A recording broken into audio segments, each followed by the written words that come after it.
So we had a commission from the president to look at vaccine schedules from other countries that are developed, wealthy countries. And we looked at 20 vaccine schedules throughout Europe and parts of the world. And what we found is that we are an international outlier in the United States with the number of shots we recommend, 72 doses for most kids.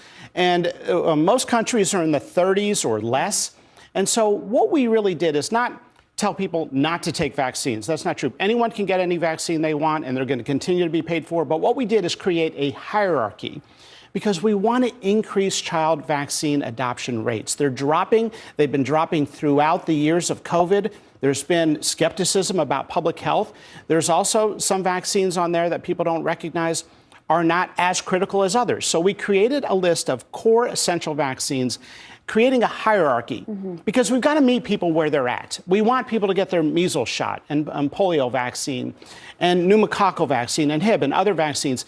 But when you suggest that a COVID booster in a young, healthy kid is as important as a polio vaccine, that's where we've lost some public health trust. I think of it in terms of this.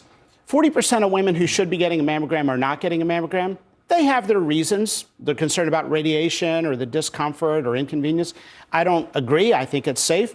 But we've got to meet them where they're at and maybe offer an ultrasound that can pick up 95% of breast lesions that a mammogram can pick up. We can't use this all or nothing approach. So what we did with this revised vaccine schedule is get us closer to the rest of the world and let people know there are core essential vaccines that we think are most important. In other words, there's a hierarchy of vaccines.